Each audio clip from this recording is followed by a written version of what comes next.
Saturday is Labada Day. Ang galing! Sipag yan. Alam niyo po ba, tuwing naglalabas si Mama, ako ang nagsasampay ng aking damit. Uy, wow, sana all. Ang bait. Tinaasan na nga po pala ni Tatay ang aming sampayan para paglaki ko ay sakto ko na. Haha, advance mag-isip. Thumbs up!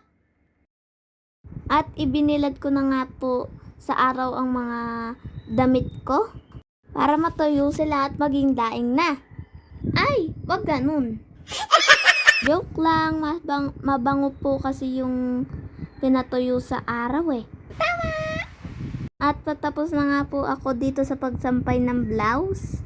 Kaya po usog ako ng usog dun po sa side ko, nanonotice nyo. Kasi po hindi ko masyado makita sa sikat ng araw. Lalo na po mainit ngayon eh. Baka mga itim. Tapos na po. Paghawak malamig na malamig sila. Kasi galing sa tubig. Ngayon, papainitin na sila. Kukunin ko nga po pala yung iba pa na natira doon. Isa rin po sa uniforme ko. At kinuha rin po yung hanger. Mahiwagang hanger. Ayan, doon na lang po ako sa may silong. Hindi ko po makita. Ayan. Time for socks. Kung nakikita nyo po, socks yun. Ayan po, oh. Nitingnan ko lang po kung meron pang tira, baka po mahulog. Di ba po minsan di natin alam yun pala may tira doon. Tapos mahuhulog. Sayang po. Ayan, magsasampay pa po ako ng siguro po mga 4 more. Tinakot ko yung isda. Sinipa ko para umalis. Hehe. Ayan. Nag-iniisip po ako. Doon na lang po sa side.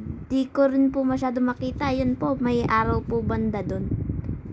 Kasi pag pikit-pikit nyo, di ba, marang orange yata. Dahil sa sun. Kasi masikat.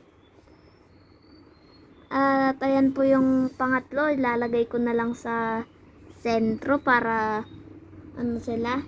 Yung meron naman pong balance. Wow! Po ganitong walang pasok, tumutulong po ako kay Mama sa mga gawaing bahay. Wow! Ang sipag. Nagpupunas po ako tsaka nagwawalis ng bahay. Yun po yung tutulong ko po kay Mama. Wow! Sana all masipag. So mga bata po out there, tulungan nyo rin mama nyo sa gawaing bahay. Mga simple-simple po yung pwede nyong gawin. Katulad ng pagsasampay, pagwawalis, pagkukuskos. Then maghugas ka na lang ng pinggan. Para po sa mga bata, a little note ko lang po, dahil po tumutulong tayo sa gawaing bahay, mga simpleng gawaing bahay, ay kasi hindi kaya ng parents lahat. Kaya nga po tumutulong tayo eh. Ang bait.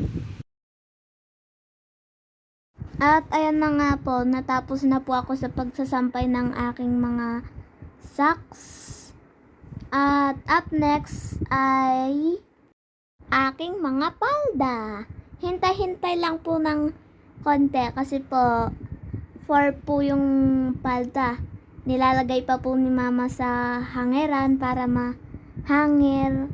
Nag-iisip na po ako kung saan ko ihahanger, kaya naisip ko po doon po banda sa guava.